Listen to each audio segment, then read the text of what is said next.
ജീവിതത്തിലെ തിരക്കുകൾക്കിടയിൽ നിങ്ങൾ എപ്പോഴെങ്കിലും നിങ്ങളോട് തന്നെ ചോദിച്ചിട്ടുണ്ടോ, എന്തിനാണ് ഞാൻ ഈ കിടന്ന് ഓടുന്നതെന്ന്? ഒന്നിനു പുറകെ ഒന്നായി വരുന്ന ചിന്തകൾ, ഭയങ്ങൾ, അസ്വസ്ഥതകൾ കൊണ്ടൊക്കെ നമ്മുടെ മനസ്സെന്നും ഒരു യുദ്ധക്കളമാണ്. നമ്മൾ സംസ്കാരത്തെക്കുറിച്ച് സംസാരിക്കുമ്പോൾ തന്നെ അടിസ്ഥാനപരമായി നമ്മളൊരു ജന്തുവിനെ പോലെയാണ് പ്രതികരിക്കുക. മനസ്സിൻ്റെ നിയന്ത്രണം നഷ്ടപ്പെടുന്ന ആ നിമിഷങ്ങളിൽ നമ്മൾ നമുക്കുള്ളിലെ ആ വലിയ സത്യത്തെ മറന്നുപോകുകയാണ്. നമ്മുടെ വയറിൻ്റെ പിരിമുറുക്കങ്ങളെ അയച്ചിട്ടുകൊണ്ട് നമ്മുടെ സ്വപ്നങ്ങളെയും വികാരങ്ങളെയും എങ്ങനെ നിയന്ത്രിക്കാമെന്ന് നമ്മൾ നേരിട്ട് അനുഭവിക്കണം. നമ്മൾ പഠിക്കുന്നത് ഒരു പോരാളിയുടെ വഴിയല്ല, മറിച്ച് പ്രകൃതിയുടെ ഒഴുക്കിലേക്കുള്ള തിരിച്ചുവരവാണ്. യോഗയുടെ കഠിനമായ ഇച്ഛാശക്തിയേക്കാൾ ശക്തമായ തന്ത്രയുടെ ആഴത്തിലുള്ള സമർപ്പണം എങ്ങനെയാണ് നമ്മിൽ മൗനം സൃഷ്ടിക്കുന്നതെന്ന് നമ്മൾ ഇവിടെ പരിശോധിക്കും. പുറം ലോകവുമായുള്ള എല്ലാ ബന്ധങ്ങളും മുറിച്ച് ചെവികളടച്ച് ഉള്ളിലെ ആ അനാഹത നാദത്തിലേക്ക് നമ്മൾ ഇറങ്ങിച്ചെല്ലും. അവിടെ പുറം ലോകം നിശ്ചലമാകുമ്പോൾ നമുക്കുള്ളിലെ പ്രാണശക്തി ഉണർന്നെഴുന്നേൽക്കും. നമ്മൾ തിരമാലകളല്ല, സമുദ്രമാണെന്ന് തിരിച്ചറിയുന്ന നിമിഷം നമ്മുടെ ശരീരം ഒരു വെറും മാംസപിണ്ഡമല്ല, നമ്മുടെ ആത്മാവിനെ ഈ ജീവിതത്തിലൂടെ കൊണ്ടുപോകുന്ന ഒരു വാഹനമാണ്. ജീവിതം മാറ്റിമറിക്കാൻ, ഉള്ളിലെ ആ മൗനത്തെ തൊട്ടുണർത്താൻ നമ്മെ കാത്തിരിക്കുന്നത് വെറും ഒരു മൗനമല്ല, മരണത്തെ പോലും തോൽപ്പിക്കുന്ന ആ ദിവ്യ ബോധമാണ്.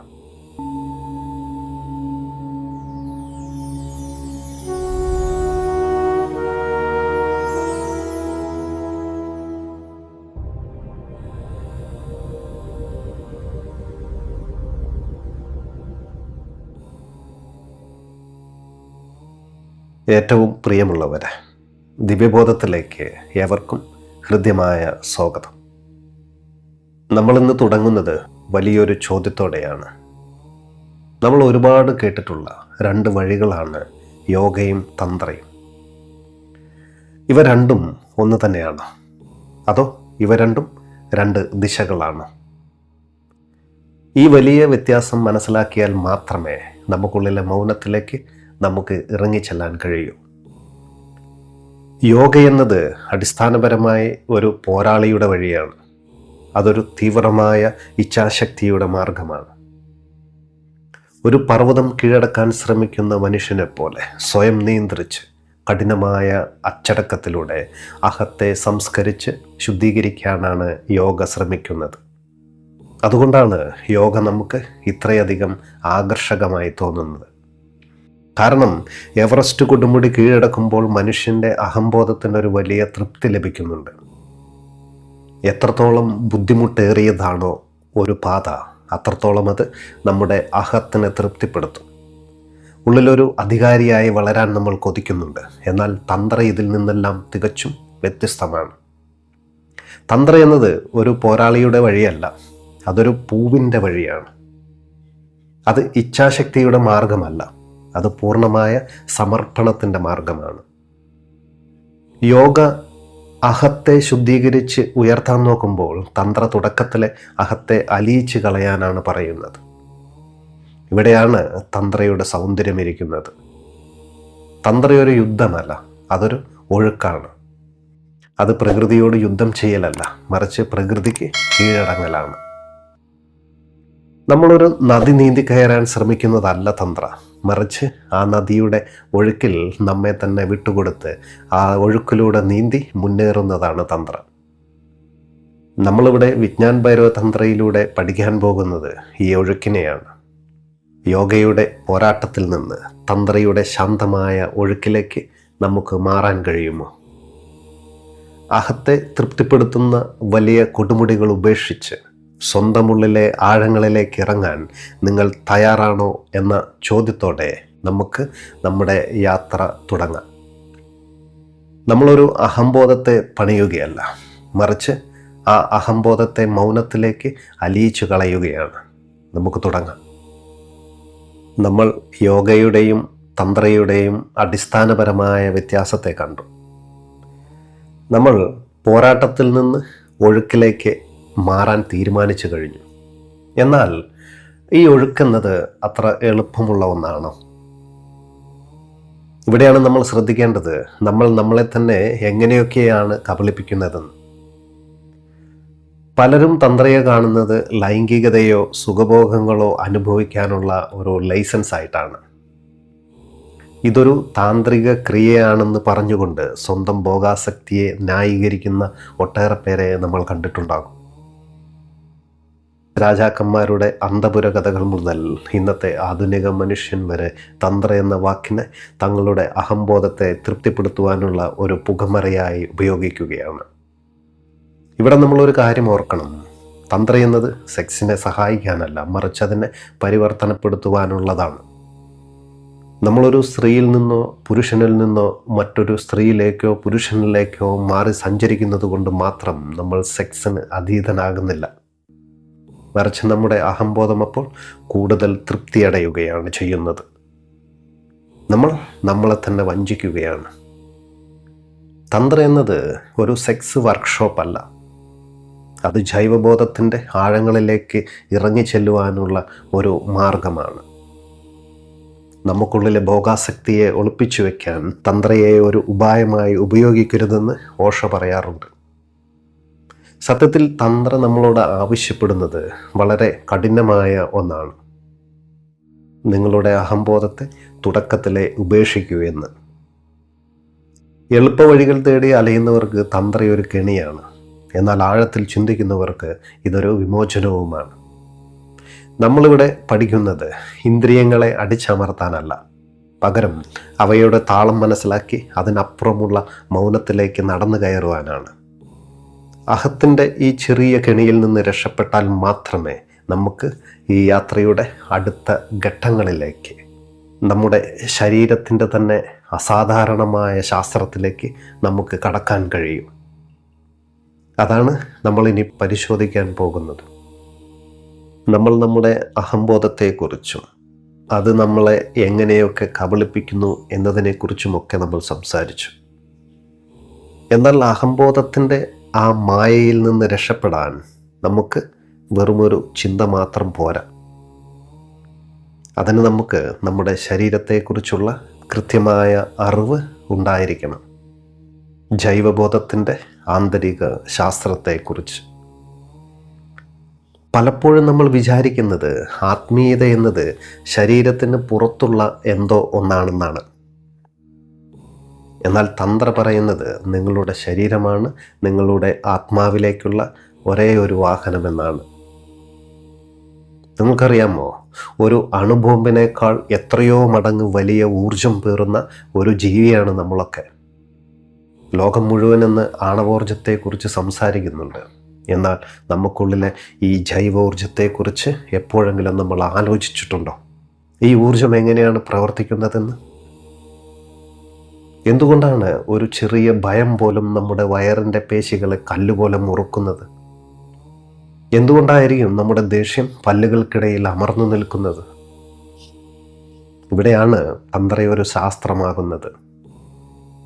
തന്ത്ര എന്നത് വെറും ആചാരങ്ങളല്ല, അത് നമ്മുടെ ജൈവികമായ സംവിധാനത്തെ നിയന്ത്രിക്കുവാനുള്ള വിദ്യകളാണ്. ദോഷരഹിതമായ അന്ധവിശ്വാസങ്ങളല്ല ഞാനിവിടെ പറയുന്നത്. ഒരറിവ് നമ്മെ സഹായിക്കണമെങ്കിൽ അതിന് നമ്മെ ഉപദ്രവിക്കുവാനും കഴിയണം. ഒരു കത്തിക്ക് എന്തിനേയും മുറിക്കാനും പറ്റണം, മുറിവേൽപ്പിക്കുവാനും പറ്റണം. അത്തരത്തിൽ നമ്മുടെ ബോധത്തെ ഉണർത്താൻ കഴിവുള്ള ആഴത്തിലുള്ള ശാസ്ത്രമാണ് തന്ത്ര. നമ്മളിവിടെ മനസ്സിലാക്കേണ്ടത് ഈ ശരീരത്തിലെ ഓരോ കോശവും ഓരോ സ്പന്ദനവും പ്രപഞ്ചവുമായി ബന്ധപ്പെട്ടിരിക്കുന്നു എന്നതാണ്. ഈ ആധുനിക ലോകത്ത് നമ്മൾ പല അറിവുകളും നേടിയിട്ടുണ്ട്, അല്ലേ? പക്ഷെ നമ്മൾ ആരാണ് എന്നതിനെക്കുറിച്ച് നമ്മൾ അജ്ഞരാണ്. ഭൗതികശാസ്ത്രം പുറത്തുള്ള പ്രപഞ്ചത്തെ പഠിക്കുമ്പോൾ തന്ത്ര നമുക്കുള്ളിലെ ഈ ജൈവ പ്രപഞ്ചത്തെയാണ് പഠിക്കുന്നത്. സ്നേഹമുള്ളവരെ, ഈ അറിവ് വളരെ ഉത്തരവാദിത്തമുള്ള ഒന്നാണ്. നമ്മൾ നമ്മളെ തന്നെ അറിയാൻ തുടങ്ങുമ്പോൾ നമുക്കുള്ളിലെ കാമവും ദേഷ്യവും ഭയവും എങ്ങനെയൊക്കെയാണ് നമ്മുടെ ശാരീരിക പ്രവർത്തനങ്ങളെ, പ്രത്യേകിച്ച് നമ്മുടെ വയറിനെയും ശ്വസനത്തെയും ബാധിക്കുന്നതെന്ന് നമുക്ക് ബോധ്യമാകേണ്ടതുണ്ട്. ഇനി നമ്മൾ പരിശോധിക്കാൻ പോകുന്നത് ഈ ഊർജത്തെ ഉപയോഗിച്ച് എങ്ങനെയാണ് ഒരു മനുഷ്യൻ രതിയെപ്പോലും ഒരു ധ്യാനമാക്കി മാറ്റുന്നത് എന്നാണ്. എന്നാൽ അതിനു മുൻപ് നമ്മൾ ഉൾക്കൊള്ളേണ്ടത് നമ്മുടെ ശരീരം ഒരു ശത്രുവല്ല, അത് നമ്മെ പ്രപഞ്ചത്തിലേക്ക് കൊണ്ടുപോകുന്ന ഒരു വാഹനമാണെന്നാണ്. ഈ വാഹനത്തെ സ്നേഹിക്കാൻ, ഇതിൻ്റെ താളം മനസ്സിലാക്കാൻ നിങ്ങൾ തയ്യാറാണോ? ഈ ശരീരശാസ്ത്രത്തെ മനസ്സിലാക്കിയാൽ പിന്നെ ഒരു ഗുരുവിൻ്റെയും ആവശ്യം നമുക്കില്ല. കാരണം നമ്മുടെ ശരീരം തന്നെ നമ്മോട് സംസാരിക്കാൻ തുടങ്ങും. ആ സംഭാഷണത്തിന് വേണ്ടി നമുക്ക് ഈ നിമിഷം മുതൽ തയ്യാറെടുക്കാം. നമ്മളിപ്പോൾ നമ്മുടെ ശരീരത്തെ ഒരു വാഹനമായി കാണാൻ പഠിച്ചു. എന്നാൽ ആ വാഹനത്തിൻ്റെ ഏറ്റവും വലിയ രഹസ്യം എവിടെയാണെന്ന് നിങ്ങൾക്കറിയാമോ? അത് നമ്മുടെ ആമാശയത്തിലാണ്, വയറിലാണ്. നമ്മുടെ ജീവിതത്തിലെ ഏറ്റവും വലിയ സംഘർഷങ്ങളുടെയും ഏറ്റവും വലിയ ആനന്ദങ്ങളുടെയും കേന്ദ്രം നമ്മുടെ വയറാണ്. നമ്മൾ കരുതുന്നത് നമ്മുടെ ചിന്തകൾ തലച്ചോറിലാണെന്നാണ്. എന്നാൽ വാസ്തവത്തിൽ നമ്മുടെ അടിസ്ഥാന വികാരങ്ങളായ ഭയം, ഉത്കണ്ഠ, ദേഷ്യം എന്നിവയെല്ലാം ആദ്യം പ്രതിഫലിക്കുന്നത് നമ്മുടെ വയറിലാണ്. എന്തുകൊണ്ടാണ് ഭയപ്പെടുമ്പോൾ നമുക്ക് വയറ്റിലൊരു പിടച്ചിൽ അനുഭവപ്പെടുന്നത്? എന്തുകൊണ്ടാണ് കടുത്ത സമ്മർദ്ദം അനുഭവപ്പെടുമ്പോൾ നമ്മുടെ വയർ കല്ലുപോലെ മുറുകുന്നത്? അതിൻ്റെ കാരണം ഈ പ്രകൃതി നമ്മെ ഒരു ജന്തുവായിട്ടാണ് സൃഷ്ടിച്ചിരിക്കുന്നത്. നമ്മൾ എത്ര വലിയ സംസ്കാരത്തെക്കുറിച്ച് സംസാരിച്ചാലും ഒരു ഭീരുവായ ജന്തു ഭയപ്പെടുമ്പോൾ സ്വയം ഭാരം കുറയ്ക്കാൻ ശ്രമിക്കുന്നത് പോലെ നമ്മുടെ ശരീരവും അടിയന്തര സാഹചര്യങ്ങൾ പ്രതികരിക്കുന്നുണ്ട്. ആ ജന്തു സഹജമായ പ്രതികരണത്തെയാണ് നമ്മൾ പലപ്പോഴും മാനസിക സമ്മർദ്ദം എന്ന് വിളിക്കുന്നത്. ഇവിടെയാണ് സാമൂഹികമായ മറ്റൊരു കടന്നുകയറ്റം നമ്മൾ ശ്രദ്ധിക്കേണ്ടത്. അത് കുട്ടിക്കാലത്ത് നമുക്ക് ലഭിച്ച ടോയ്ലറ്റ് പരിശീലനമാണ്. സത്യത്തിൽ അതൊരു നിഷ്കളങ്കമായ പരിശീലനമായിരുന്നോ? അതോ നമ്മുടെ സ്വാഭാവികതയുടെ മേൽ സമൂഹം നടത്തിയ ഒരു ബലപ്രയോഗമായിരുന്നോ? ശരീരത്തിൻ്റെ സ്വാഭാവിക താളത്തെ അടിച്ചമർത്താൻ പഠിപ്പിച്ച ആ നിമിഷം മുതൽ നമ്മൾ നമ്മുടെ ശരീരവുമായി അകലാൻ തുടങ്ങി. നമ്മുടെ മലമൂത്ര വിസർജനം പോലും അശുദ്ധമെന്ന് കരുതി അതിനെ അടിച്ചമർത്താൻ തുടങ്ങിയപ്പോൾ ആ അടിച്ചമർത്തൽ നമ്മുടെ മറ്റു വികാരങ്ങളെയും ബാധിച്ചു. ദേഷ്യത്തെ അടിച്ചമർത്താൻ, സ്നേഹത്തെ ഒളിപ്പിക്കാൻ നമ്മുടെ ഓരോ സ്വാഭാവിക വികാരങ്ങളെയും ഒരു സാമൂഹിക നിയമത്തിനുള്ളിൽ കെട്ടിയിടാൻ നാം പഠിച്ചു. ഈ വിടവാണ് നമ്മുടെ സ്വപ്നങ്ങളെ പോലും ദുസ്വപ്നങ്ങളാക്കുന്നത്. നിങ്ങളൊന്ന് ഓർത്തു നോക്കൂ, അമിത ഭക്ഷണം കഴിച്ച് വയർ അസ്വസ്ഥമായി കിടക്കുമ്പോൾ നമുക്ക് വരാറുള്ള സ്വപ്നങ്ങൾ എന്തൊക്കെയാണെന്ന്. ഒക്കെയും ഭീതിപ്പെടുത്തുന്നവയായിരിക്കും. നമ്മുടെ വയറയഞ്ഞാൽ മനസ്സുമായും, വയർ മുറുകിയാൽ നമ്മുടെ മനസ്സും മുറുകും. അതുകൊണ്ട് നമ്മൾ ചെയ്യാൻ പോകുന്നത് നമ്മുടെ ശരീരവുമായി വീണ്ടും ഒന്നാവുകയാണ്. ഇനി നമ്മൾ പഠിക്കുന്നത് ശരീരത്തിൻ്റെ ഈ രഹസ്യ ഭാഷയെ എങ്ങനെ അഴിച്ചു മാറ്റാമെന്നാണ്. നമ്മുടെ വയറിലെ പിരിമുറുക്കം കുറയ്ക്കുക എന്നത് വെറുമൊരു ശാരീരിക വ്യായാമമല്ല, അതൊരു വലിയ മനഃശാസ്ത്രപരമായ വിമോചനമാണ്. ഒന്നറിയുക, നമ്മുടെ ശരീരം നമ്മുടെ ശത്രുവല്ല, മറിച്ച് നമ്മുടെ ബോധത്തിൻ്റെ ഏറ്റവും വലിയ തെളിവാണത്. ഇന്ന് നമുക്കൊരു കാര്യം തീരുമാനിക്കാം. നമ്മുടെ ശരീരത്തെ നമ്മൾ ഭയപ്പെടില്ല, അതിനെ നിയന്ത്രിക്കാൻ ശ്രമിക്കില്ല. പകരം അതിൻ്റെ ഒഴുക്കിനെ നമ്മൾ ശ്രദ്ധിക്കുമെന്ന്. ആ വയറിൻ്റെ പിരിമുറുക്കത്തെ ബോധപൂർവം അയച്ചിടുമ്പോൾ ആ നിമിഷം നമ്മുടെ മനസ്സ് ശാന്തമാകുന്നത് നമുക്ക് കാണാൻ കഴിയും. ഈ തിരിച്ചറിവോടെ നമ്മുടെ സ്നേഹത്തിൻ്റെ ധ്യാനത്തിലേക്ക് നമുക്ക് കടക്കാം. നമ്മൾ നമ്മുടെ ശരീരത്തിൻ്റെ ആന്തരിക താളം മനസ്സിലാക്കി. വയറിൻ്റെ പിരിമുറുക്കം വിട്ടുമാറി ശരീരം ശാന്തമാകുമ്പോൾ അവിടെ വലിയൊരു വാതിൽ തുറക്കപ്പെടും. അതാണ് സ്നേഹത്തിൻ്റെയും ധ്യാനത്തിൻ്റെയും വാതിൽ. ഇനി നമ്മൾ ചർച്ച ചെയ്യുന്നത് ഏറ്റവും വലിയൊരു സത്യമാണ്. സ്നേഹിക്കാൻ കഴിയാത്തവർക്ക് ധ്യാനിക്കാൻ കഴിയില്ല. പലരും സെക്സിനെ കാണുന്നത് വെറുമൊരു ശാരീരിക പ്രക്രിയയായിട്ടാണ്. എന്നാൽ തന്ത്ര പറയുന്നത് രതി എന്നത് പ്രപഞ്ചത്തിൻ്റെ ഊർജ ലയനമാണെന്നാണ്. അവിടെ രണ്ട് വ്യക്തികൾ ചേരുമ്പോൾ അവിടെ അക്രമം പാടില്ല, അതൊരു സംഗീതമായി മാറണം. പക്ഷെ ഇന്നത്തെ സമൂഹം രതിയെ കാണുന്നത് എങ്ങനെയാണെന്ന് വെച്ചാൽ അതൊരു യുദ്ധം പോലെയാണ്. ഭർത്താവ് ഭാര്യയെ ഉപയോഗിക്കുന്നു, ഭാര്യ ഭർത്താവിനെ ഉപയോഗിക്കുന്നു. അപ്പോൾ അവിടെയുള്ളത് സ്നേഹമല്ല, മറിച്ച് ഒരദൃശ്യമായ യുദ്ധമാണ്. സത്യത്തിൽ ഈ യുദ്ധത്തിൽ വിജയിക്കുന്നവരാരും തന്നെയില്ല, എല്ലാവരും തോൽക്കുകയാണ്. എന്തുകൊണ്ടാണ് പല ഗവേഷകരും പറയുന്നത് 90% സ്ത്രീകൾക്കും രതിമൂർച്ച ഉണ്ടാകുന്നില്ല എന്ന്? അതിൻ്റെ കാരണം ഒരു പുരുഷൻ തൻ്റെ സ്വയം തൃപ്തിക്കായി ധൃതി കൂട്ടുമ്പോൾ അവിടെ സ്ത്രീക്ക് തൻ്റെ ശരീരത്തെ വിട്ടുകൊടുക്കുവാൻ കഴിയുന്നില്ല. നോക്കൂ, രതിയിൽ എന്തിനാണ് നമ്മൾ ഇത്രയും ധൃതി കാണിക്കുന്നതെന്നറിയാമോ? ആ ധൃതി വരുന്നത് നമ്മുടെ ഉത്കണ്ഠയിൽ നിന്നാണ്. നമ്മൾ പിരിമുറുക്കത്തിലായതുകൊണ്ടാണ്. എത്രയും വേഗം ആ പ്രവൃത്തി അവസാനിപ്പിക്കാനാണ് നമ്മൾ നോക്കുന്നത്. സത്യത്തിൽ അത് രതിയല്ല, അതൊരു വിസർജനം മാത്രമാണ്. എന്നാൽ തന്ത്ര പറയുന്നത് രതിയിൽ നിങ്ങൾ രണ്ടുപേരും ഒരു നൃത്തം പോലെ ഒന്നായി തീരണമെന്നാണ്. എപ്പോഴാണോ രണ്ട് പ്രണയിതാക്കൾ യാതൊരു ധൃതിയും കൂട്ടാതെ പരസ്പരം വിട്ടുകൊടുത്ത് വിശ്രാന്തിയിലാവുന്നത്, അപ്പോൾ അവിടെ അത്ഭുതങ്ങൾ സംഭവിക്കുമെന്ന് തന്ത്ര പറയുന്നു. അപ്പോൾ നമ്മുടെ ശരീരത്തിൽ രസതന്ത്രപരമായ മാറ്റങ്ങൾ സംഭവിക്കും. അവിടെ ഊർജം നഷ്ടപ്പെടുകയില്ല, മറിച്ചത് ഇരട്ടിയായി മാറും. അതാണ് യഥാർത്ഥ സ്നേഹം. അങ്ങനെയുള്ള സ്നേഹത്തിൽ നമ്മൾ ഇരിക്കുമ്പോൾ അവിടെ ചിന്തകൾ മരിക്കുകയും മനസ്സ് അപ്രത്യക്ഷമാകുകയും ചെയ്യും. മനസ്സ് മരിക്കുമ്പോൾ അവിടെ ധ്യാനം ജനിക്കുകയാണ്. സ്നേഹത്തിൻ്റെ ഈ ആഴത്തെ മനസ്സിലാക്കാതെ ഒരാൾക്കും ധ്യാനിക്കാൻ കഴിയില്ല. നിങ്ങളൊരു കല്ലിനെ ദൈവമായി കാണുന്നത് എങ്ങനെയെന്ന് ചോദിച്ചാൽ അവിടേക്ക് നിങ്ങൾ സ്നേഹം സമർപ്പിക്കുന്നത് കൊണ്ടാണ്. സമർപ്പണത്തിൻ്റെ ഈ കല നിങ്ങളുടെ പങ്കാളിയിൽ പരീക്ഷിച്ചു നോക്കിയാൽ അവരെ ഒരു ദേവനായി അല്ലെങ്കിൽ ഒരു ദേവിയായി കണ്ടുകൊണ്ട് നിങ്ങൾ പൂർണ്ണമായും സമർപ്പിക്കുക. അപ്പോൾ അഹം അലിഞ്ഞു പോക്കും. പ്രിയമുള്ളവരെ, സ്നേഹമെന്നത് വെറും വാക്കല്ല, അതൊരു പരിശീലനമാണ്. ഇനി നമ്മൾ പഠിക്കേണ്ടതും അതാണ്. ലൈംഗികതയെ എങ്ങനെ ഒരു ഉപാധിയായി ഉപയോഗിച്ച് അതിലൂടെ ആത്യന്തികമായ മൗനത്തിലേക്ക് നടന്നു കയറാം എന്ന്. ഈ മൗനമാണ് നമുക്ക് അന്തിമമായി അനുഭവിക്കാനുള്ളത്. ആ സമർപ്പണത്തിലൂടെയുള്ള യാത്രയ്ക്കായി നമുക്ക് തയ്യാറെടുക്കാം. ഏറ്റവും പ്രിയമുള്ളവരെ, നമ്മുടെ ഈ യാത്രയുടെ ലക്ഷ്യത്തിലേക്ക് നമ്മൾ എത്തിച്ചേർന്നിരിക്കുകയാണ്.